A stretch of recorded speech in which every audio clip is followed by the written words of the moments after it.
Good afternoon students. आज आपका जो टॉपिक है which is the second lesson of unit 1, cooperative banks.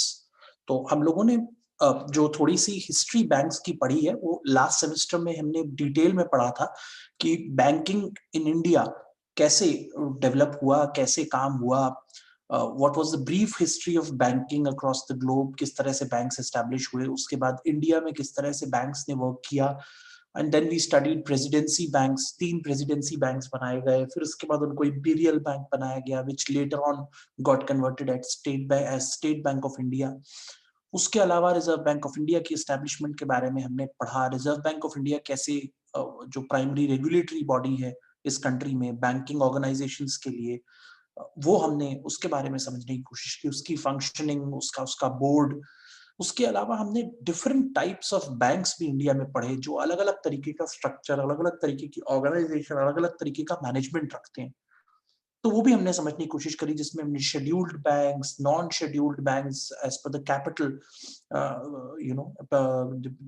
Authorised capital announced by different types of banks, उसमें हमने commercial banks के बारे में समझने की कोशिश करी कि वो कौन से बैंक्स हैं जिनका ऑब्जेक्टिव प्रॉफिट अर्निंग होता है, और साथ में बैंकिंग एंड फाइनेंशियल सर्विसेज, अलग अलग तरीके के financial products, savings, business products, business loans, या बहुत और तरीके की services like online banking etcetera वो लोग प्रोवाइड करते हैं, but with a profit motive. तो they earn profit as well as they provide different types of services, जिसकी वजह से इकोनॉमी काफी आगे बढ़ती है, लोगों को उसके अंदर एम्प्लॉयमेंट मिलता है।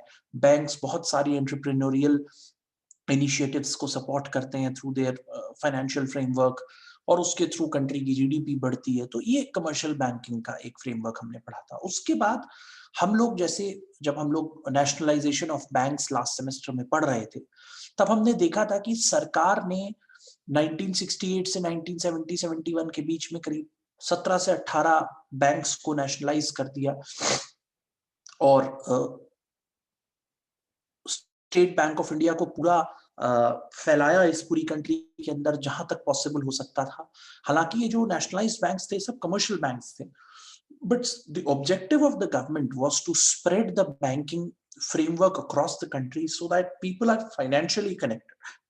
The financial resources in the country are connected to each other, whether the financial resources are in southern India, northern India, eastern India, western India or central India.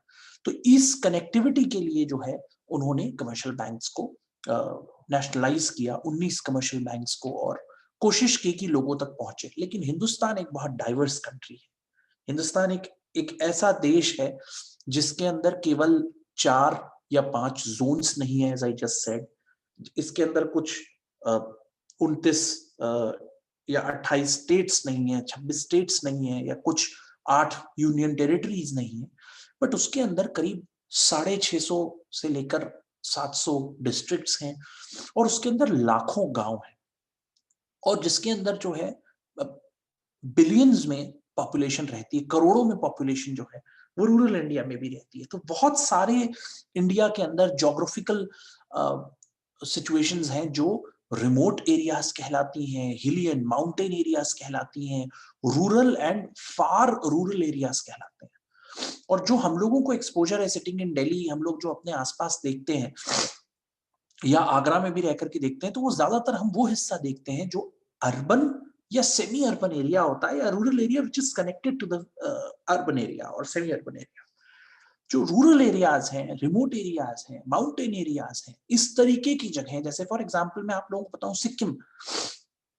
अब जाकर के सिक्किम टूरिज्म के पॉइंट ऑफ व्यू से और बहुत सारे अलग अलग कमर्शियल पर्सपेक्टिव से जाकर के हम लोग कनेक्ट कर पा रहे हैं।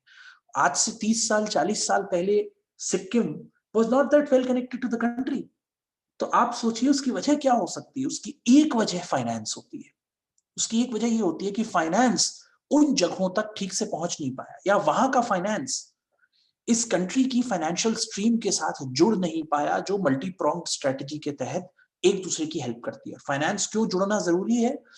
आपको एक छोटा बिजनेस खोलना है, आपको एक दुकान लगानी है, या आपको एक मल्टीनेशनल कॉर्पोरेशन का ऑफिस सेटअप करना है, हर चीज के लिए आपको फाइनेंस की जरूरत है, वित्त की जरूरत है। और बैंक्स वो सोल ऑफ बिजनेस हैं जो उनको इस इनिशिएटिव में हेल्प करते हैं, चाहे वो अपना बैंक अकाउंट खुलवाने की बात हो, चाहे वो बैंक से फाइनेंशियल ट्रांजैक्शंस करने की बात हो, चाहे लोन्स या और तरीके के प्रोडक्ट्स, या आप अपनी लाइफ में कुछ सेविंग्स करना चाहते हैं, तो आज की डेट में बैंक्स के पास ऐसी योजनाएं हैं जिसमें आपको किसी इंश्योरेंस कंपनी के पास जाने की जरूरत नहीं है, डायरेक्टली किसी और दूसरी म्यूचुअल फंड एजेंसी के पास जाने की जरूरत नहीं है, बट बैंकिंग ऑर्गेनाइजेशंस आपको ये सुविधाएं देते हैं। तो कोऑपरेटिव बैंक पर अब आते हैं, जिसको हिंदी में सहकारी बैंक कहा जाता है। कोऑपरेटिव का जो मीनिंग है वो ये है कि एक दूसरे के साथ मिलकर काम करना। तो क्या कमर्शियल बैंक में लोग एक दूसरे के साथ मिलकर काम नहीं करते? बिल्कुल करते हैं, लेकिन उसके अंदर सबसे पहला मोटिव है कि वो एक बिजनेस है, एक एंटरप्रेन्योरियल इनिशिएटिव है, प्रॉफिट मोटिव के साथ चल रहा है। कोऑपरेटिव बैंक्स का पहला मोटिव होता है कि लोगों के साथ मिलकर उनको कुछ सर्विसेज दी जाए at a minimum cost to cost उनको कोई सर्विस ट्रांसफर कर दी जाए, प्रॉफिट न कमाया जाए। प्रॉफिट कमाना कोऑपरेटिव इनिशिएटिव्स का पर्पस नहीं होता। सहकारी उद्यमियों का जो पर्पस होता है वो प्रॉफिट कमाना नहीं होता है। वो बमुश्किल 1 रुपए की चीज पर 1 पैसा 2 पैसा प्रॉफिट कमाते हैं, जिसको आप सरप्लस कह सकते हैं दूसरी लैंग्वेज में। तो कोऑपरेटिव बैंक्स की एस्टैब्लिशमेंट इसलिए हुई क्योंकि ये जो remote areas, far flung areas, hilly areas, mountain areas, rural areas, tribal areas थे, जहां पर या तो बैंक पहुंच नहीं पा रहे थे, और या फिर ये कमर्शियल बैंक्स पहुंचते थे तो लोग इन पर भरोसा नहीं कर पा रहे थे। और जैसा मैंने बताया कि जो एक लॉन्ग ड्रॉन हिस्ट्री है बैंकिंग की हिंदुस्तान में, उसको लगभग 130 से 135 करोड़ लोगों तक पहुंचना है या पहुंची है। तो वो एक अलग अलग फेजेस में एक जर्नी के थ्रू 1975 में रीजनल रूरल बैंक्स एस्टैब्लिश किए गए, हमने हिस्ट्री में पढ़ा था। और वो रीजनल रूरल बैंक्स के बाद कोऑपरेटिव बैंक्स की एक स्ट्रीम हिंदुस्तान के अंदर खड़ी हुई, और वो इसलिए खड़ी हुई क्योंकि गवर्नमेंट्स ने, सक्सेसिव गवर्नमेंट्स ने रियलाइज किया, बैंकिंग ऑर्गेनाइजेशंस ने रियलाइज किया, regulatory bodies like RBI and SEBI ने रियलाइज किया कि केवल कमर्शियल बैंक्स को किसी रूरल एरिया तक पहुंचा देना एक पर्पस नहीं है, उसके अंदर लोग आए और अपना खाता खुलवाएं। ये तब होगा जब आपके सामने आपका भरोसा करने वाला आदमी खड़ा हो। तो एक इस तरीके के लॉज एस्टैब्लिश किए गए कोऑपरेटिव फील्ड में कि आप कुछ लोग लोकल एरिया के, रूरल एरिया के या अर्बन एरिया के मिल करके एक कोऑपरेटिव ऑर्गेनाइजेशन बनाए जिसको हम बैंकिंग का दर्जा देंगे, और आप उस सहकारी बैंक या कोऑपरेटिव बैंक की मदद से अपने लोकल एरिया के लोगों की हेल्प करें। तो ऑब्जेक्टिव बहुत लिमिटेड कर दिया गया कोऑपरेटिव बैंक्स का कि आप अपने एरिया के लोग मिलकर के बैंक चलाइए और उन्हीं लोगों की फाइनेंशियल प्रोडक्ट्स में या बैंकिंग प्रोडक्ट्स में हेल्प करिए, उनको बैंकिंग सर्विसेज दीजिए। शुरुआत में वो लिस्ट ऑफ सर्विसेज भी कुछ मिनिमल सर्विसेज थी, बहुत ज्यादा नहीं थी कि भाई बैंक अकाउंट होना चाहिए, थोड़ी बहुत सेविंग्स होनी चाहिए, और जो सोसाइटी के लोगों को फाइनेंशियल हेल्प चाहिए उसको एक्सटेंड किया जाए with some formal rules and regulations. तो कोऑपरेटिव बैंक्स का ऑब्जेक्टिव ये था कि उन लोगों में बैंकिंग को लेकर के विश्वास पैदा किया जाए जो लोग मे बी कमर्शियल बैंक्स को या दूसरे तरीके के बैंक्स को देखकर विश्वास नहीं कर पा रहे हैं, क्योंकि उसमें कोई एम्प्लॉइज काम करते हैं, शायद वो आपको जानते ना हो, आप उनको ना जानते।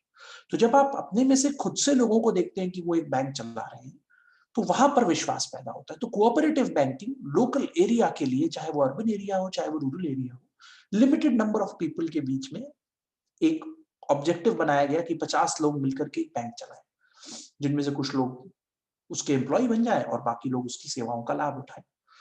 100 लोग, 200 लोग, इस तरह से कोऑपरेटिव बैंक्स का जन्म हुआ, और आज हिंदुस्तान में एक बहुत बड़ी chain of cooperative banks across the country खड़ी है, अलग अलग स्टेट्स में, चाहे वो स्टेट गवर्नमेंट की हेल्प से खड़ी हो, डिस्ट्रिक्ट एडमिनिस्ट्रेशन की हेल्प से खड़ी हो, चाहे वो सेंट्रल गवर्नमेंट एडेड इंस्टीट्यूशंस हो, या फिर वो आरबीआई की जो सबसे बड़ी सब्सिडरी है, नेशनल एग्रीकल्चरल बैंक नाबार्ड जिसको कहते हैं। इसके बारे में भी हम थोड़ा सा पहले पढ़ चुके हैं जब हमने आरबीआई के इंस्टीट्यूशंस के बारे में पढ़ा था।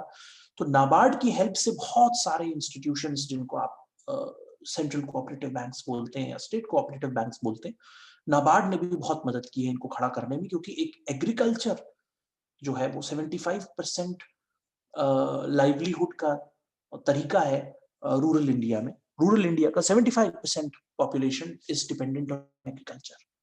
तो एग्रीकल्चर को सपोर्ट करने के लिए एक बड़ा इनिशिएटिव लिया गया कोऑपरेटिव बैंक्स की सीरीज को एस्टैब्लिश करने के लिए, with primary purpose to serve the agricultural community of the country.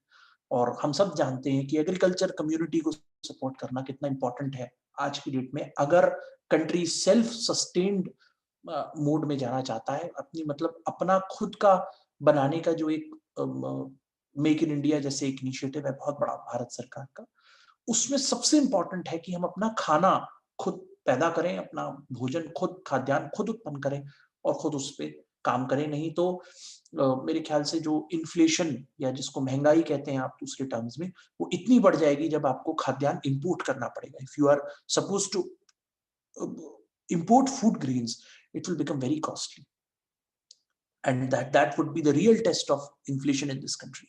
जो भी चीज आप इस कंट्री के अंदर इंपोर्ट करके लाते हैं, कहीं ना कहीं वो होम ग्रोन या घर में प्रोड्यूस चीजों से महंगी आती है।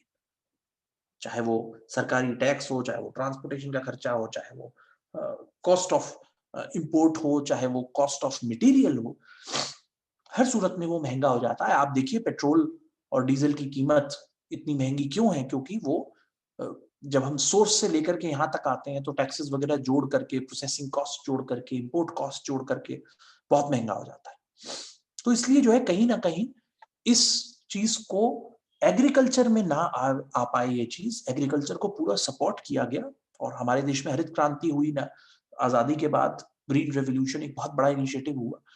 उसके बाद जिस तरह से किसानी को फायदा हुआ, किसानों को आगे बढ़ने का मौका मिला एग्रीकल्चर की फील्ड में, they all were very hopeful, and that hope was fulfilled through the help of cooperative banks in this country.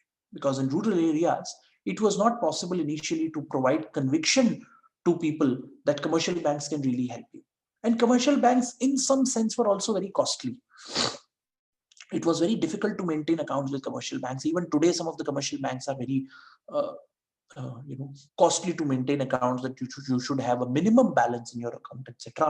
Cooperative banks में ऐसी चीजें शुरुआत में भी नहीं थी और अब भी बहुत कम है, इतनी ज्यादा नहीं। तो कोऑपरेटिव बैंक्स की मैंने आपको एक ब्रीफ हिस्ट्री आपको आज बताई है। अब हम लोग जो है समझने की कोशिश करेंगे कोऑपरेटिव बैंक्स इस कंट्री के अंदर किस तरह से काम करते हैं। तो एक scheduled commercial banks, non scheduled commercial banks की तरह ही शेड्यूल्ड कोऑपरेटिव बैंक्स भी इस कंट्री के अंदर बैंकिंग एंड फाइनेंशियल स्ट्रक्चर के अंदर, उसको हम समझने की कोशिश करेंगे कि cooperative bank is a financial entity which belongs to its members. मैंने कहा कि मेंबर्स को बिलोंग करती है कोऑपरेटिव बैंक। कोऑपरेटिव बैंक केवल मेंबर्स के साथ काम करती है, मेंबर्स को एंटरटेन करती है इन फाइनेंशियल नीड्स, और कुछ एक एक्सटेंडेड फैमिली उनकी हो सकती है, बट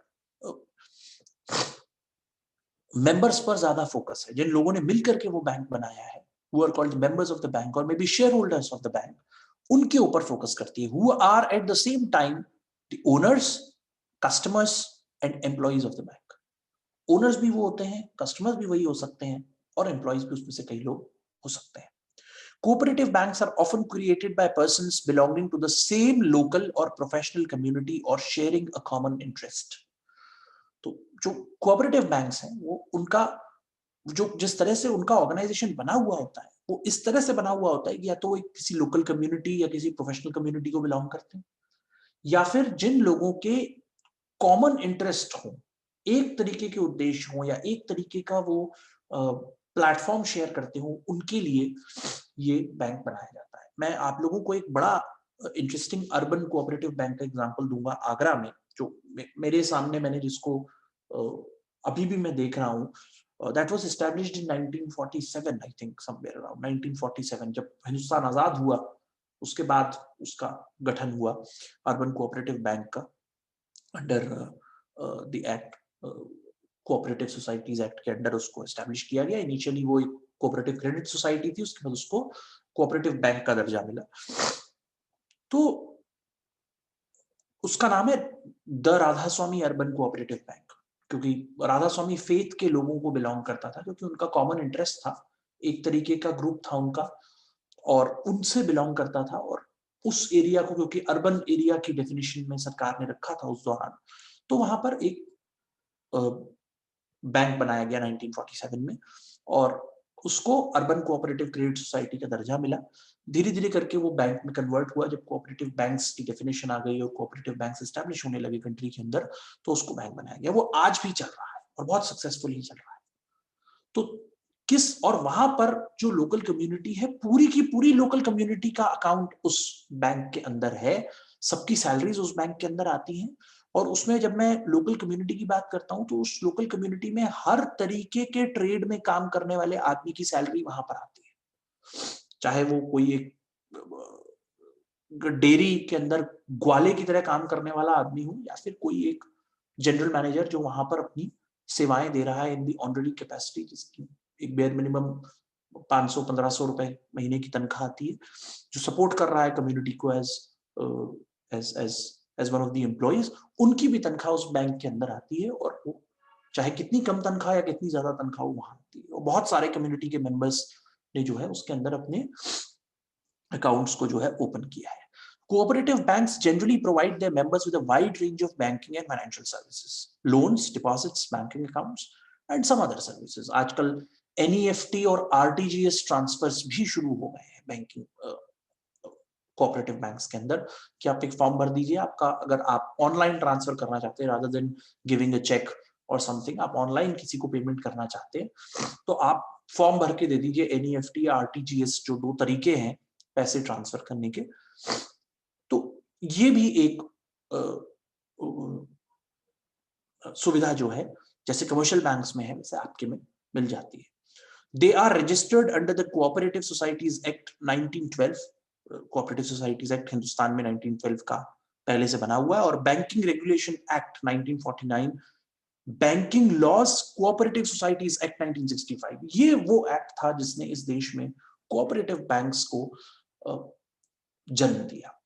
तो एक नया लॉ बनाया गया जिसको कहा गया banking laws cooperative societies act 1965। तो जो उस वक्त कोऑपरेटिव सोसाइटीज बनी हुई थी अंडर कोऑपरेटिव सोसाइटीज एक्ट 1912, उनको जो कोऑपरेटिव क्रेडिट सोसाइटी बोला जाता था, as per the objective, cooperative society को रजिस्टर करते वक्त जो ऑब्जेक्टिव आप लिखते थे उसके हिसाब से उनको दर्जा दिया गया, फाइनेंशियल स्टेटस दिया गया कि वो कोऑपरेटिव बैंक्स बन सकते हैं under banking laws. So Banking Regulation Act 1949 और Banking Laws Cooperative Societies Act 1965, ये 2 एक्ट्स हैं जिसके अंडर कंट्रोल होते हैं कोऑपरेटिव सोसाइटीज। और अभी इसी साल का डिसीजन है सरकार का कि इस फाइनेंशियल ईयर से 2021 से 2020-2021 के फाइनेंशियल ईयर से सारे cooperative banks will be governed by the rules and regulations of reserve Bank of India. वो अब समय समय पर अपने रूल्स चेंज करेगी। पहले ऐसा होता था कि जो बैंकिंग लॉज होते थे कोऑपरेटिव सोसाइटीज एक्ट के अंदर, उसके अंदर चेंजेस किए जाते थे, और जो गवर्नेंस मैकेनिज्म होता था, जैसे अगर स्टेट गवर्नमेंट की एड से बना हुआ कोई कोऑपरेटिव बैंक है, कोई डिस्ट्रिक्ट कोऑपरेटिव बैंक है, कोई सेंट्रल कोऑपरेटिव बैंक है, तो उसकी जो गवर्निंग अथॉरिटी होती थी, जैसे नाबार्ड है सेंट्रल की, या स्टेट की मान लीजिए स्टेट गवर्नमेंट है, तो ये गवर्नमेंट्स हेल्प करती थी उसकी गवर्नेंस में, उसके रूल्स रेगुलेशंस अमेंडमेंट्स, प्लस जो बैंकिंग लॉज 1965 के और कोऑपरेटिव एक्ट सोसाइटीज एक्ट 1912, इनके थ्रू गवर्नेंस चलती थी। तो अब एक्ट्स के थ्रू तो गवर्नेंस चल ही रही है बैंक्स की, लेकिन RBI will be the regulatory body, permanent regulatory body बना दी गई है। स्टेट की अलग होगी, सेंटर की अलग होगी, नाबार्ड अलग होगी, ऐसे अलग अलग नहीं है, सारे controlled by regulated by RBI हो जाएंगे, जैसे कि commercial banks regulated by RBI. तो ये एक कोऑपरेटिव बैंक्स की वर्किंग है।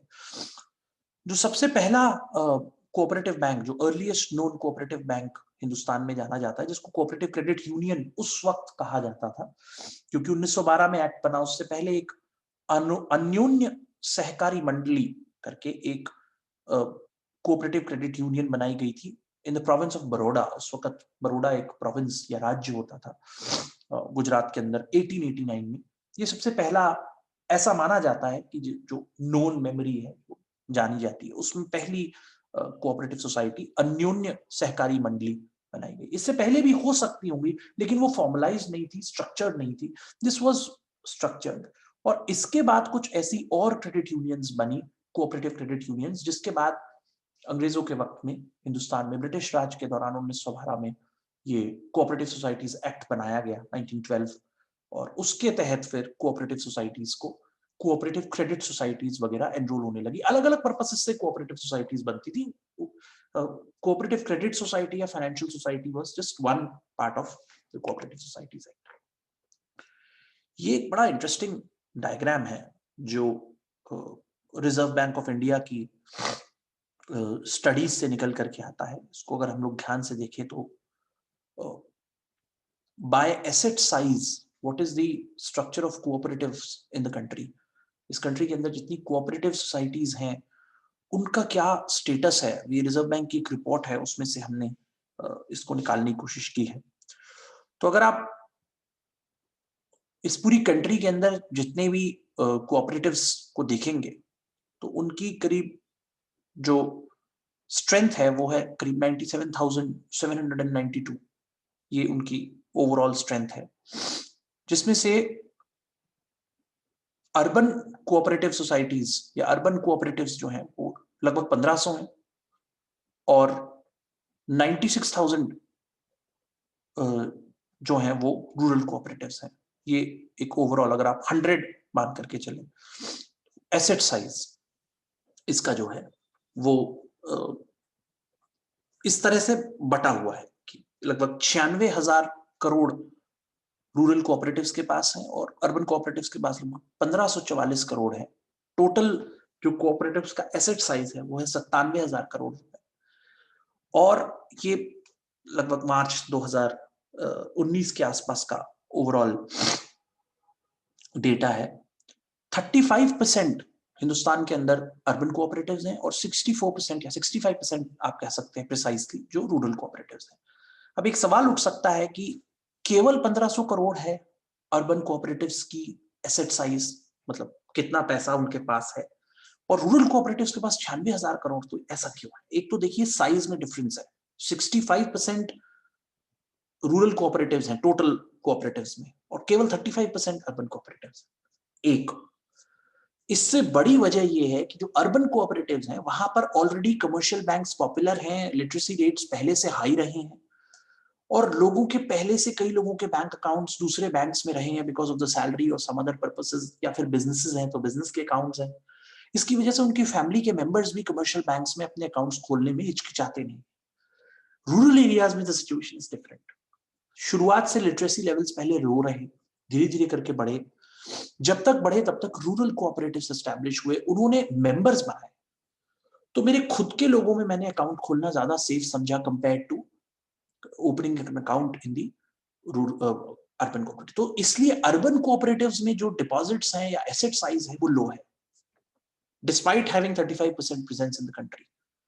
65% प्रेजेंस के साथ रूरल कोऑपरेटिव्स में 96,000 है, क्योंकि वहां पर बहुत ज्यादा number of people they have opened up accounts in rural, और इंडिया के अंदर वैसे भी अर्बन एरियाज कम है, रूरल एरियाज ज्यादा है, तो ये अर्बन सेंटर्स कम है, तो इसलिए अर्बन कोऑपरेटिव्स के अंदर जो एसेट साइज है वो थोड़ा लो है। Scheduled urban cooperative banks Hindustan के अंदर लगभग 47% है और non scheduled urban cooperative banks जो हैं वो लगभग 53% है। उसके हिसाब से उसके अंदर कितने करोड़ की एसेट्स हैं वो आप देख सकते हैं। स्टेट कोऑपरेटिव बैंक्स हिंदुस्तान के अंदर 22%, 50% डिस्ट्रिक्ट कोऑपरेटिव बैंक्स हैं और बाकी जो एक स्ट्रेंथ है 1.5%, 2%, 23%, ये अलग अलग तरीके के कोऑपरेटिव बैंक्स हैं, जैसे कि PACS जो 23% है इस कंट्री के अंदर, उनको प्राइमरी एग्रीकल्चरल क्रेडिट सोसाइटीज बोला जाता है। ये भी कोऑपरेटिव सोसाइटीज एक्ट के अंदर आते हैं। तो प्राइमरी एग्रीकल्चरल क्रेडिट सोसाइटीज, ये इनका देखिए, इनका पर्पस ही एग्रीकल्चरल क्रेडिट है। State cooperative agricultural and rural development banks, इनके अंदर नाबार्ड का हिस्सा होता है, तो इसको आप SCARDBs बोलते हैं। और उसके बाद primary cooperative agricultural rural development banks, ये 2% है कंट्री के अंदर। तो ये भी हम आगे चल करके थोड़ा सा समझने की कोशिश करेंगे कि किस तरह से ये बैंकिंग एंटिटीज वर्क करती हैं, क्या टाइप है इनका। तो ये जस्ट एक परसेंटेज फिगर्स आपको हमने दी है कि कैसे कितनी मात्रा में कंट्री के अंदर कितना नंबर है बाय एंड ऑफ मार्च 2019 कि रूरल कोऑपरेटिव्स कितने हैं, अर्बन कोऑपरेटिव्स पे कितने हैं, उनमें कितने परसेंटेज एंटिटीज हैं, urban, rural, non scheduled, scheduled, और अगर शेड्यूल्ड हैं तो फिर वो किस तरह से शेड्यूल्ड हैं, state cooperative banks, district central cooperative banks, agricultural credit societies, primary state agricultural credit societies and rural development banks. तो ये सब स्प्लिट है, तो वो हम लोग आगे चल करके पढ़ेंगे। जस्ट मैं एक आइडिया दे रहा हूं कि बियॉन्ड इमेजिनेशन आपके इतनी बड़ी संख्या में कोऑपरेटिव बैंक्स इस कंट्री के अंदर फैले हुए हैं। कोऑपरेटिव सोसाइटीज या प्राइमरी एग्रीकल्चरल कोऑपरेटिव सोसाइटीज या कोऑपरेटिव बैंक्स सब मिलाकर के इतनी बड़ी मात्रा में आपके पास एसेट्स हैं, और 1 लाख के करीब कोऑपरेटिव बैंक्स इस कंट्री के अंदर, cooperative credit societies, cooperative agricultural societies, primary rural development banks, state rural development banks etcetera, जो सब कोऑपरेटिव्स के अंदर में आते हैं, वो आपकी कंट्री में है। ये एक इंटरेस्टिंग डायग्राम है जो बात करता है कि जो नॉर्मली एक sectoral deployment of gross bank credit by major sectors, कि कितना एक एक सेक्टर के अंदर, इस कंट्री के अंदर जो मेजर सेक्टर्स हैं जीडीपी को कंट्रीब्यूट करने वाले, उनमें कौन से एरियाज हैं जिसमें बैंक सबसे ज्यादा क्रेडिट देता है, बैंक सबसे ज्यादा लोन किन एरियाज को देता है। वो इसके अंदर देखने वाली चीज है, जो पढ़ने की जरूरत है। वो है कि 9,924 करोड़ के करीब जो क्रेडिट है वो एग्रीकल्चर और अलाइड एक्टिविटीज को दिया गया है, और micro, small, medium and large industries को, एमएसएमई एंड लार्ज को मिलाकर लगभग 26,800 करोड़ रुपए 2017 तक दिए गए हैं। अब इसमें जो एक बहुत इंपॉर्टेंट पॉइंट है समझने का, वो ये है कि इतनी बड़ी संख्या में, इतनी बड़ी मात्रा में जो लोन्स दिए गए, ये एग्रीकल्चर एमएसएमईज को दिए गए। तो ये क्या है, ये समझने की जरूरत ये है कि ये एक रूरल एरियाज पर फोकस्ड अप्रोच है, इतना बड़ा क्रेडिट उनको दिया जा रहा है। तो बैंकिंग सेक्टर जो है वो इतनी बड़ी मात्रा में लोन्स इन सेक्टर्स को दे रही है। ये रिजर्व बैंक ऑफ इंडिया की रिपोर्ट है 2017-18 की, जिसमें हम ये समझने की कोशिश कर रहे हैं कि कितना बड़ा लोन इन सेक्टर्स को दिया जा रहा है। तो आप मान करके चले लगभग 36 से 37 हजार करोड़ का लोन, सॉरी मैं फिगर गलत हो गई मेरी, 3,70,000 करोड़ का लोन इन सेक्टर्स को दिया गया है ग्रॉस टोटल, अगर आप जोड़े 31 मार्च 2017 तक। तो मैं थोड़ा सा गड़बड़ हो गया, 2,68,000 करोड़ और 9,000 करोड़ जो है वो 99,000 करोड़ जो है वो एग्रीकल्चर को दिया गया। थोड़ा सा मेरी मैथमेटिकल एरर हो गई। तो लगभग 3-3.5 लाख करोड़ रुपए का लोन इन सेक्टर्स को दिया गया है। तो ये बहुत बड़ी चीज है जिसको हमें सोचना चाहिए कि ये कैसे पॉसिबल है। विदाउट कोऑपरेटिव नेटवर्क आप एग्रीकल्चरल अलाइड इंडस्ट्रीज को पैसा नहीं दे सकते। और जो micro, small, medium and large enterprises हैं, लार्ज को अगर हम फिर भी एक बार को अलग कर लें क्योंकि इनका फोकस थोड़ा सा अलग होता है, एमएसएमईज भी बहुत बड़ी मात्रा में रूरल एरियाज में है। तो ये एक और बहुत इंपॉर्टेंट एरिया है जो एड्रेस होता है थ्रू, जैसे फूड प्रोसेसिंग इंडस्ट्री है, काफी बड़ी फूड प्रोसेसिंग इंडस्ट्री जो है वो रूरल एरियाज से आती है। तो इसलिए जो है ये भी समझने की जरूरत है कि उसमें भी देखिए, अगर आप देखें तो 14,000 करोड़ का लोन क्रेडिट जो है, gross credit food processing industry को दिया गया, उसका भी एक हिस्सा, सिग्निफिकेंट हिस्सा रूरल एरिया से आता है। तो ये एक फिगर मैंने आपको इसलिए दी कि कोऑपरेटिव बैंक्स की इंपॉर्टेंस क्या है वो समझने की जरूरत है। Agency wise ground level credit flow in crores, ध्यान से देखिए इसको, नाबार्ड की एनुअल रिपोर्ट है 2016-17 की। 2016-17 में कोऑपरेटिव बैंक्स ने कितना लोन दिया, तो आप देखिए 1,22,000 करोड़ का अप्रोक्सीमेट लोन कोऑपरेटिव बैंक्स ने दिया है। रीजनल रूरल बैंक्स ने 1,03,000 करोड़ का लोन दिया है, और कमर्शियल बैंक्स ने 7,33,000 करोड़ का लोन दिया है। ओवरऑल अगर आप देखेंगे तो जो 9,59,000, इसमें बहुत इंपॉर्टेंट बात जो है कि रीजनल रूरल बैंक्स और कोऑपरेटिव बैंक्स ने मिलकर लगभग 2,25,000 करोड़ का लोन सैंक्शन किया है। किसको किया है? MSMEs, agriculture, allied sectors. बहुत इंपॉर्टेंट है ये। इसका नंबर कम है क्योंकि इनके लोन का साइज छोटा होता है। लोग बहुत होते हैं, लोन का साइज छोटा होता है। Commercial banks in comparison they usually give loans to large corporations also, जिनका नंबर कम होगा लेकिन लोन बड़े बड़े होंगे। नॉट टू मेंशन कि जैसी कंपनीज हैं रिलायंस, किंगफिशर या इस तरीके के और ग्रुप्स, यूनाइटेड ब्रूरीज, और बहुत सारे हमने ऐसे केसेस देखे जहां पर 70-70 हजार करोड़, 80-80 हजार करोड़ के लोन्स लेकर चुकाए नहीं गए। तो ये जस्ट एक एग्जांपल मैं यूज कर रहा हूं कि कमर्शियल बैंक्स इस तरीके के लोन्स देते हैं। एक ही आदमी को 10, 15, 20 हजार करोड़ का लोन दे देना लगातार, तो एक आदमी को इतना बड़ा लोन कमर्शियल बैंक से देते, इसलिए कमर्शियल बैंक्स के नंबर ऑफ लोन्स कम होंगे लेकिन इंडिविजुअल्स, नंबर ऑफ लोन्स या नंबर ऑफ इंडिविजुअल्स या नंबर ऑफ ऑर्गेनाइजेशंस कम होंगी, कस्टमर्स, बट लोन का साइज बड़ा होता है। Each loan size is bigger. Cooperative banks और रीजनल रूरल बैंक्स के लोन्स जो होते हैं उसमें number of customers are very high but the loan sizes, average loan size बहुत छोटा होता है। तो ये समझने की जरूरत है। देखिए, रुपए किसान क्रेडिट कार्ड्स 2017 तक कोऑपरेटिव बैंक्स ने देखिए लगभग 52 लाख इश्यू किए और रीजनल रूरल बैंक्स ने 100, मतलब 1 करोड़ के आसपास। ये समझने की जरूरत है। तो 153 लाख, मतलब 1,53 करोड़ जो है किसान क्रेडिट कार्ड्स कोऑपरेटिव्स और रीजनल रूरल बैंक्स ने मिलकर के दिए। तो इंपॉर्टेंस देखिए, अब इसका क्रेडिट जो यूज हो रहा है ये ऊपर कोऑपरेटिव बैंक्स और रीजनल रूरल बैंक्स में दिख रहा है आपको। तो इसके अंदर देखिए जो कोऑपरेटिव बैंक्स ने जो ग्राउंड लेवल क्रेडिट फ्लो है जो जा रहा है लोन रीजनल रूरल बैंक्स का और कोऑपरेटिव बैंक्स का, उसके अंदर ये किसान क्रेडिट कार्ड भी इन्वॉल्व है। तो मैं वही बोल रहा हूँ कि छोटा छोटा लोन मिलता है किसान लोगों को या एमएसएमईज के ओनर्स को, बट उनका तादाद बहुत बड़ी होती है। Number of customers are very high. Contrastingly, in commercial banks, the number of customers are less, but the average loan size is higher. Right? तो ये मैंने कुछ numbers आपको दिए to make you understand what is the importance of rural credit, what is the importance of rural financing, what is the importance of cooperatives in that financing model. Even we leave out the regional rural banks, cooperatives are very, very important.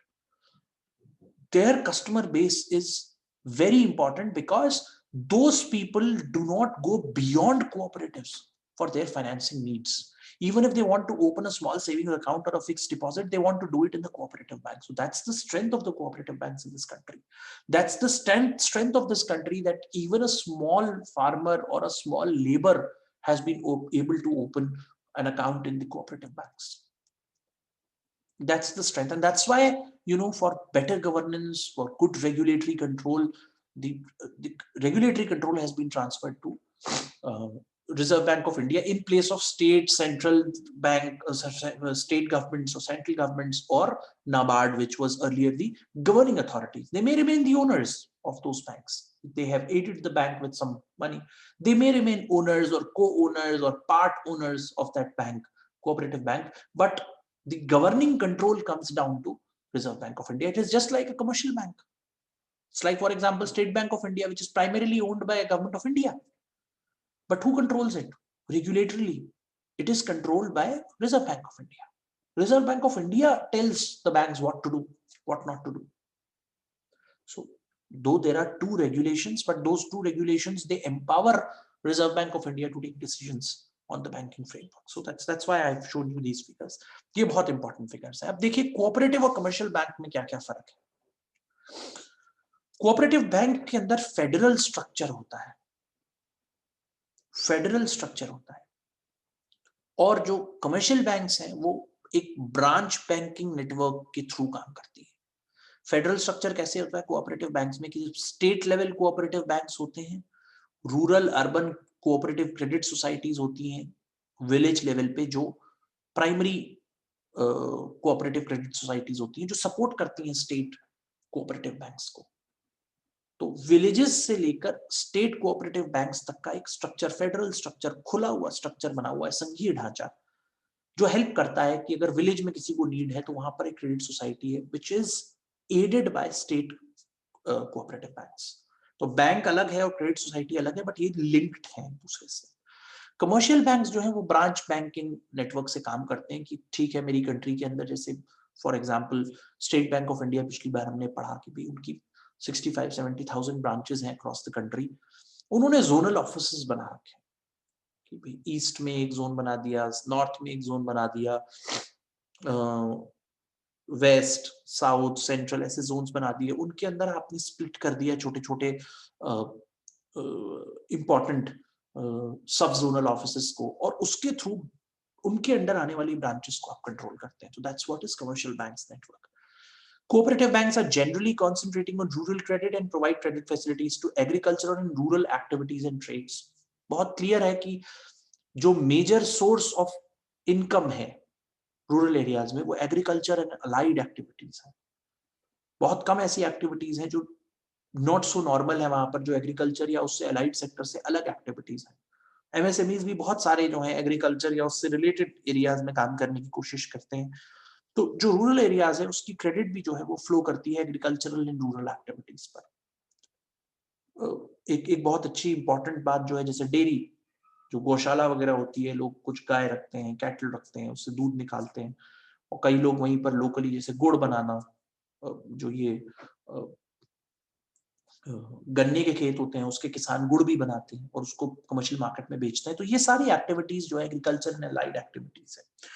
They are mainly concentrating on the requirements of trade and industry. मैंने पहले ही बताया था कि commercial banking का जो focus होता है बड़ा, वो ऐसी एक्टिविटीज पर होता है जहां पर प्रॉफिटेबल वेंचर्स लगे हुए हैं, और उन प्रॉफिटेबल वेंचर्स को फाइनेंस करना जो है वो कमर्शियल बैंक्स का एम होता है। कमर्शियल बैंक्स जो है वो खुद प्रॉफिट मोटिव से काम कर रहे हैं, वो उन लोगों की हेल्प नहीं कर सकते ज्यादा जिन लोगों का उद्देश्य जो है वो जैसे खेती करना है, कल को बाढ़ आ गई, फसल डूब गई, वो लोन वापस नहीं कर पाएगा। तो जो कमर्शियल बैंक से उनका फोकस होता है कि उन लोगों को मैं ज्यादा पैसा दूं जो एंटरप्रेन्योरियल बिहेवियर रखते हैं, जिनके पास बड़े प्लान हैं, विजन्स हैं, they have an idea to implement, और they must have implemented an idea, और वो एक नया ले आए हैं, बहुत सक्सेसफुल है, उनको वो लोग पैसे देते हैं। ट्रेड, कॉमर्स, इंडस्ट्री, इस एरियाज को वो फाइनेंस करते हैं, इंश्योरेंस, इस तरीके की चीजों को फाइनेंस करते हैं। In cooperative banks the borrowers are usually their members. सीधी बात है, जो लोन होता है कोऑपरेटिव बैंक्स में वो strictly to a large extent केवल मेंबर्स को दिया जाता है। कुछ एक्सटेंडेड लोन्स भी दिए जाते हैं कुछ और लोगों को who are known to the members etcetera through referrals, but generally जो है कोऑपरेटिव बैंक्स केवल अपने मेंबर्स को, शेयर होल्डर्स को, ओनर्स को लोन्स देते हैं, बाहर के लोगों को लोन्स नहीं देते हैं। इसलिए इंडिया में 1 लाख के करीब कोऑपरेटिव बैंक्स हैं, क्योंकि छोटे छोटे एरियाज में जहां जहां भी जरूरत थी कोऑपरेटिव सोसाइटीज बना दी गई ताकि वो अपने मेंबर्स को फाइनेंशियली स्ट्रेंथन कर सके। Borrowers can be any including individuals and institutions। तो borrowers कोई भी हो सकता है कमर्शियल बैंक के, जिनके अकाउंट होना, आजकल अकाउंट खोलना थोड़ा एक प्राइमरी ऑब्जेक्टिव हो गया है बैंक का, कि अगर आप लोन अप्लाई करते हैं तो पहले पूछते हैं कि आपके पास अकाउंट है या नहीं। अगर है तो आपको अलग तरीके का लोन मिलता है, नहीं है तो फिर वो कोशिश करते हैं कि आपका अकाउंट भी खुल जाए उसी बैंक में, इजी हो जाए सब चीजें। In cooperative banks, the borrowers are usually their members. ये मैंने बता दिया आपको। The cooperative banks provide a little higher rate of interest on deposits as compared to commercial banks. The commercial banks provide a lesser rate of interest as compared to cooperative banks. देखिए cooperative banks को का जो customer base है वो छोटा होता है, कम होता है, राइट। दूसरा, जो कोऑपरेटिव बैंक्स हैं इसलिए उनको आसानी होती है थोड़ा सा हायर इंटरेस्ट रेट देने में, क्योंकि वो कमर्शियली प्रॉफिट मोटिव से ड्रिवन नहीं होते हैं, उनको प्रॉफिट कमाना उनका बड़ा पर्पस नहीं होता है। तो जो भी चीज वो लोग कमाते हैं बेसिकली उसको शेयर कर लेते हैं आपस में। That is the benefit of cooperative banks. Commercial banks जो होते हैं उसके ओनर्स अलग हैं, कस्टमर्स बहुत लार्ज बेस होता है, अलग कस्टमर्स होते हैं, तो शेयर होल्डिंग की अपनी रिक्वायरमेंट्स होती हैं, वो प्रॉफिट मोटिव से भी ड्रिवन होते हैं, तो थोड़ा सा उनका प्रॉफिट मोटिव होता है, तो जो भी वो कमाते हैं उसको वो पहले ओनर्स बांटते हैं थोड़ा सा, और जो भी चीज बचती है, मैं एक बहुत ब्रॉड आइडिया आपको दे रहा हूँ। तो इसलिए कमर्शियल बैंक्स में जो है वो डिपॉजिट्स पर इंटरेस्ट रेट स्लाइटली कम होता है, स्लाइटली। लेकिन अब बहुत ऐसी कोशिशें होने लगी हैं जिसमें कोऑपरेटिव बैंक्स भी कॉम्पिटिटिव हो रहे हैं, कमर्शियल बैंक्स भी कॉम्पिटिटिव हो रहे हैं कि भाई हम कोऑपरेटिव बैंक के बराबर आपको देने की कोशिश करेंगे इन दिस एनवायरनमेंट, ताकि जो है आप हमारे यहाँ अकाउंट खोलिए, why not, because India is progressing, it's a developing nation, it has shoot of stage से बाहर आ गया है, और इसलिए जो है इस वक्त कंट्री की नॉर्मल जो एक कहा जाता है पिछले 10-15 सालों में एक एवरेज इनकम है वो बढ़ गई है, इसलिए जो है कोऑपरेटिव बैंक्स और commercial banks they are getting competitive slightly. तो what are the features of the cooperative banks, ये हमने काफी डिस्कस भी किया था, लेकिन कुछ पॉइंट्स हैं जो बहुत इंपॉर्टेंट है। They are organised and managed on the principle of cooperation, self help, mutual help, एक दूसरे की मदद करने के पर्पज से ये खोला जाता है और मेंबर्स एक दूसरे के साथ मिल करके इसे चलाते हैं, और they function with the rule of one member one vote. जो इनकी मैनेजिंग कमेटी होती है या जो इनके काम करने का तरीका होता है, जब ये कोई डिसीजन लेते हैं तो एक मेंबर का एक वोट होता है, 100 मेंबर है तो 100 वोट्स होते हैं, इस तरह से। Functions on the basis of no profit no loss. जो कोऑपरेटिव बैंक्स हैं उनका नो प्रॉफिट नो लॉस का मैंने जैसे पहले भी बताया, कमर्शियल बैंक्स की तरह प्रॉफिट मोटिव ड्रिवन नहीं होते हैं। They are driven by the motive no profit no loss with service to the members of the society. Cooperative banks as a principle do not pursue the goal of profit maximization. तो profit ही नहीं है तो profit maximisation का सवाल नहीं होता। जो भी सरप्लस होता है ये लोग आपस में बांट लेते हैं। तो that is why I said that comparatively जो उनका लोन का इंटरेस्ट रेट है वो कम होता है कंपेयर टू कमर्शियल बैंक्स, और जो डिपॉजिट का इंटरेस्ट रेट होता है वो स्लाइटली ज्यादा होता है। Cooperative banks perform all the main banking functions of deposit mobilization, supply of credit, and provision of remittance facilities. सब तरीके की सुविधाएं जो एक कमर्शियल बैंक देता है लगभग ये भी उसी तरह से करते हैं कि डिपॉजिट्स को मूव करना, क्रेडिट को यूज करना, डिपॉजिट्स को रेशियो में मेंटेन करना और क्रेडिट की तरह उसको यूज करना, और पेमेंट्स और रेमिटेंसेस जो है एक जगह से दूसरी जगह भेजना, ये भी वो आसानी से करते हैं। Cooperative banks provide limited banking products and are functionally specialists in agriculture related products. However, cooperative banks now provide housing loans also. एक जमाना था जब केवल एग्रीकल्चरल प्रोडक्ट्स या एग्रीकल्चर से या अलाइड सर्विसेज से रिलेटेड बैंकिंग प्रोडक्ट्स से देते थे, रिस्ट्रिक्टेड बैंकिंग प्रोडक्ट्स, बट धीरे धीरे करके जब इनके मेंबर्स बढ़े या इनका स्कोप बढ़ा, तो they decided that they would provide some other types of loans. तो कुछ अर्बन कोऑपरेटिव और rural cooperative societies housing loans भी, छोटे हाउसिंग लोन्स भी, पार्ट हाउसिंग लोन्स भी देने लगी, और कार लोन्स भी अब ये कोऑपरेटिव सोसाइटीज देती है। Urban cooperative banks provide working capital loans and term loans as well. ये भी हम लोग जो है बिजनेस को हेल्प करने के लिए जो working capital day to day expenditure होता है, शॉर्ट टर्म एक साल के अंदर का कैपिटल का जो लोन होता है वो भी ये लोग देने लगे, और टर्म लोन्स भी, मतलब बड़े लोन 3 साल 5 साल का लोन भी ये लोग देने लगे। Like for example car loan, vehicle loan, right, commercial vehicle खरीदना है आपको तो आपको लोन दे देते हैं। Cooperative banks do banking business mainly in the field of agriculture and rural sector. However, UCBs and state cooperative banks and central cooperative banks operate in semi-urban, urban and metropolitan areas, serving the needs of their members through the term loans, working capital loans for the businesses, and other types of loans such as car loans, vehicle loans, housing loans for individuals. Cooperative banks are perhaps the first government-sponsored, government-supported, government-subsidized financial agency in this country. Cooperative banks जो हैं एक अपने तरीके का पहला unique institution है इस country में, जिसको कई जगहों पर गवर्नमेंट ने स्पॉन्सर किया है, गवर्नमेंट उन्हें एड करती है, सपोर्ट करती है, चाहे वो सेंट्रल गवर्नमेंट हो या स्टेट गवर्नमेंट हो या उससे संबंधित संस्थाएं। जैसे नाबार्ड जो है वो आरबीआई से संबंधित संस्था है। आरबीआई भारत सरकार की 100% ओन्ड बैंक है, बट वो कॉन्स्टिट्यूशनली एक इंडिपेंडेंट पोजीशन में है। तो नाबार्ड भी जब सपोर्ट करती है तो उसको आप मान करके चलते हैं कि गवर्नमेंट एडेड एजेंसी आपको सपोर्ट कर रही है, और गवर्नमेंट बहुत सारी फाइनेंशियल सब्सिडी देती है कोऑपरेटिव बैंक्स को on different types of schemes in which they have to ताकि लोगों तक आसानी से कोऑपरेटिव बैंक्स पहुंच सके, उनकी सर्विसेज ले सके, अपना बेस भी बढ़ा सके। So there's nothing wrong if they want to increase their base in the local area where they are. It is not possible कि एक अर्बन कोऑपरेटिव बैंक जो नैनीताल में है वो कहे कि जी अब मैं उत्तराखंड में भी पूरे में अपने ब्रांचेस फैला लूंगा और उसके बाद यूपी में भी फैला लूंगा, उसके बाद मैं दिल्ली में फैला लूंगा और मैं एक ऑफिस अपना जो है न्यूयॉर्क में भी खोलना चाहता हूँ. That is not possible. So it is the cooperative banks have clear jurisdiction. तो अगर वो स्टेट कोऑपरेटिव बैंक स्पॉन्सर्ड है तो स्टेट जुरिसडिक्शन होगा उसका. हर जगह वो अपना बैंक नहीं खोल सकते. This is also very very important. तो इस तरह से कोऑपरेटिव बैंक्स जो हैं वो financially they get a lot of support from central state government और स्टेट और सेंट्रल सपोर्टेड और owned entities like NABARD, reserve Bank of India से भी उन लोगों को फाइनेंशियल एंड अदर असिस्टेंस मिलती रहती है. So what do they do? Cooperative banks, so they provide, they take deposits from members and non-members. They can advance loans to its members. Loans वो केवल अपने members को देते हैं, वो non-members को loan नहीं देते. Act as an agent.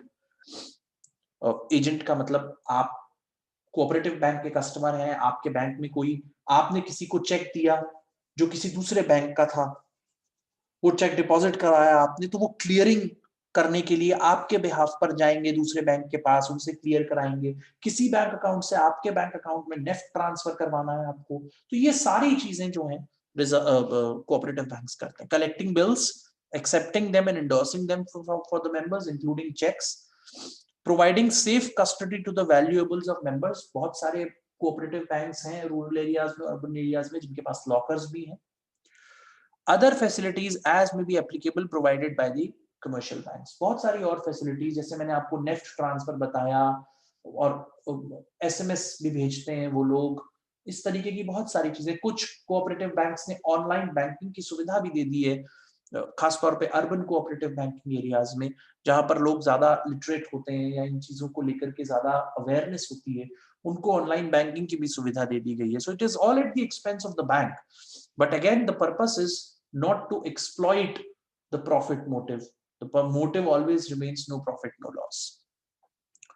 अगर आप उनकी फंक्शनिंग देखेंगे रूरल एरियाज में, तो apart from agriculture they finance farming of cattle, milk distribution, and they also do some sort of personal financing to its members in the rural areas. In the urban areas, the financing happens to self-employment, entrepreneurial attitude वाले लोगों को, industries with small scale, home finance, घर खरीदने के लिए finance दे देते हैं वो लोग, कंज्यूमर फाइनेंस, बहुत सारे ऐसे कंज्यूमर ड्यूरेबल्स आते हैं जो महंगे आते हैं, तो उनको भी खरीदने में मदद करती हैं urban cooperative banks, like for example washing machines और फ्रिजेस एटसेट्रा. कंज्यूमर फाइनेंस के अलावा personal finance, like for example personal loan बहुत कम दिया जाता है, लेकिन car loan, vehicle loan, durable loan, ये चीजें आसानी के साथ कोऑपरेटिव बैंक्स अर्बन एरियाज में दे देते हैं. काफी मैंने शुरुआत में ही एक्सप्लेन किया था कि कोऑपरेटिव बैंक्स की जरूरत इस कंट्री को क्यों पड़ी और आज क्या स्थिति है, उसका मैंने फिगर्स भी पेश किया कि 1 लाख के करीब जो संस्थाएं हैं cooperatives in this country, including urban and rural cooperatives, उनका एसेट साइज भी करीब 90,000-95,000 करोड़ है हिंदुस्तान के अंदर. ऐसी तो उन 2 पॉइंट्स में मैंने एक्सप्लेन किया था कि क्या इंपॉर्टेंस है, क्यों जरूरत पड़ी इस तरीके की चीजों के, कितने लोन्स कोऑपरेटिव्स दे रहे हैं. लगभग 1 लाख करोड़ का लोन कोऑपरेटिव जो है वो एग्रीकल्चरल अलाइड एरियाज और इंडस्ट्रीज को दे रहे हैं रूरल एरियाज में. तो ये एक बहुत इंपॉर्टेंट कॉन्सेप्ट है. तो इसकी क्या इंपॉर्टेंस है ये समझिए कि सबसे बड़ा बैंकिंग नेटवर्क है हिंदुस्तान के अंदर with about 200 million members. 200 million members इतनी बड़ी संस्था के अंदर का हिस्सा है. It amounts to about 67% of the total rural credit. Cooperative banks लगभग 67% रूरल क्रेडिट को, 2017-18 की एक स्टडी है जो बताती है कि 67% क्रेडिट जो है that goes from cooperatives. Important instrument in the small scale operations, जो MSMEs हैं खासतौर पे रूरल एरियाज में, उनके लिए बहुत ही इंपॉर्टेंट इंस्ट्रूमेंट ऑफ फाइनेंसिंग है. बहुत बड़ा ब्रांच नेटवर्क है इनका. एक छोटे कोऑपरेटिव सोसाइटी की 5-6 ब्रांचेस हो सकती हैं एक लोकेलिटी में या एक डिस्ट्रिक्ट में. ऐसे करके अगर आप देखें तो 1 लाख के करीब आपकी कंट्री में कोऑपरेटिव्स हैं. तो think about the branch network. Traditional importance इसकी हमेशा बनी रहती है, क्योंकि रूरल एरियाज में अगर मेरे घर के अंदर 4 लोगों का अकाउंट एक रूरल कोऑपरेटिव्स में है, तो मैं थोड़ा बड़ा हो गया, जब मैं एडल्ट बन गया, मेरा अकाउंट खोलने की एज आई, स्मॉल सेविंग्स की आदत डालने की, so I have also decided to open an account in that rural cooperative. Local membership and management, the biggest strength of cooperative bank is the local membership, local management. वहीं के local लोग उस bank को चलाते हैं, एक आध को छोड़ करके जो शायद बाहर से आता हूँ, वहीं के लोगों को तो विश्वास और भरोसा बहुत ज्यादा है कि भाई मेरे पैसे मेरे साथ का आदमी सुरक्षित रहेंगे. अब तो फाइनेंशियल ट्रांसपेरेंसी बढ़ रही है और गवर्नेंस मैकेनिज्म स्ट्रॉन्ग कर दिया गया है, बैंकिंग कोऑपरेटिव लॉज आ गए हैं और रिजर्व बैंक ऑफ इंडिया अब आपको हैंडल करेगा, तो ट्रांसपेरेंसी बढ़ने की उम्मीद है और ज्यादा.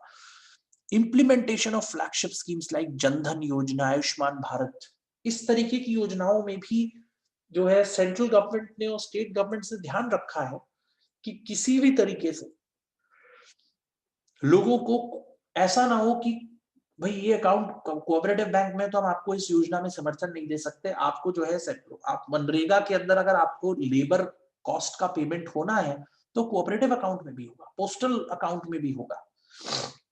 तो ये एक, और इस पूरे नेटवर्क को नेफ्ट से आरटीजीएस से जोड़ा गया हिंदुस्तान में, ताकि एक यूनिक आइडेंटिफिकेशन जो यूआईडी बनाए गए पूरे हिंदुस्तान के अंदर, जिसको आधार कार्ड बोलते हैं, उनसे जोड़ा गया ताकि हर तरीके की गवर्नमेंट स्कीम का बेनिफिट इन अकाउंट्स को मिल सके. Successfully connected Mahatma Gandhi national rural employment guarantee act, generating employment and raising financial status. तो ये कुछ फ्लैगशिप प्रोग्राम्स थे सरकार के जो सक्सेसफुली इंप्लीमेंट हो गए, क्योंकि ये कोऑपरेटिव्स एग्जिस्टेंस में थे, इसके अंदर अकाउंट होल्डर्स पे और एक्टिवली काम कर रहे थे. तो ये फायदा, ये एडवांटेज कोऑपरेटिव बैंक्स की वजह से हिंदुस्तान को मिलता है, जिसकी बहुत जो बहुत क्रिटिकल अप्रोच है बैंकिंग सेक्टर की, वो ये रही कि कोऑपरेटिव्स को हिंदुस्तान ने बहुत प्रमोट किया. Easy to form, advantages no need to explain, बहुत ही आसान है, बहुत आसानी से फॉर्म किया जा सकता है. Any 10 adults can join and form a cooperative society. Acts दोनों दिए हुए हैं, बहुत आसान है, बहुत सारी केस स्टडीज अवेलेबल हैं, किसी भी बैंक से आप कंसल्ट करके जो कोऑपरेटिव बैंक ऑलरेडी बना हुआ है आप कर सकते हैं. ठीक,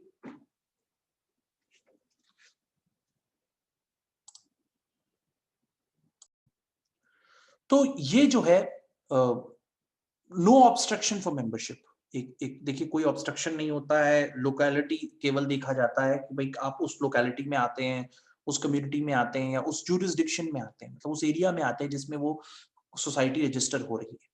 इसके अलावा कास्ट, क्रीड, कलर, आदमी कहाँ से आ रहा है, क्यों है, किस लिए, सब चीजें नहीं देखी जाती है. He is made part of the society. Limited liability, तो जो लाइबिलिटी की जो है मेंबर्स की वो लिमिटेड होती है to the extent of the capital contributed by them. भाई एक आदमी ने 500 रुपए का शेयर खरीदा है, 100 रुपए का शेयर खरीदा है, तो उतनी ही लाइबिलिटी होगी इसकी. इसका मतलब ये नहीं है कि आप जो है आपके बैंक में जो है कैपिटल 1 लाख की है तो आपकी 1 लाख की लाइबिलिटी है, ऐसा नहीं है. आपका जो पोर्शन है उतनी लाइबिलिटी आपकी, राइट. तो लिमिटेड लाइबिलिटी है. Service motive, the most important motive, it is not a profit motive, it is a service motive, helping each other with the help of each other, helping each other with the help of each other. तो कोशिश ये की जाती है कि हर कोई चीज cost to cost transfer की जाए, चाहे वो सर्विस हो चाहे वो कुछ हो. डेमोक्रेटिक मैनेजमेंट, देखिए जो मेंबर्स होते हैं वो एक दूसरे के साथ मिल करके नॉर्मल इलेक्टेड मोड में अपने मैनेजमेंट को चुन लेते हैं या मैनेजर्स को चुन लेते हैं, एम्प्लॉइज को अपॉइंट कर देते हैं और काफी कॉर्डियल तरीके से काम हो जाता है. तो ये बहुत इंपॉर्टेंट है. तो जो सारे मेंबर्स हैं वो सारे इक्वली इंपॉर्टेंट है. एक आदमी, एक मेंबर का एक वोट होता है, तो इक्वल राइट्स हैं, तो डेमोक्रेटिक मैनेजमेंट रखने में हेल्प मिलती है.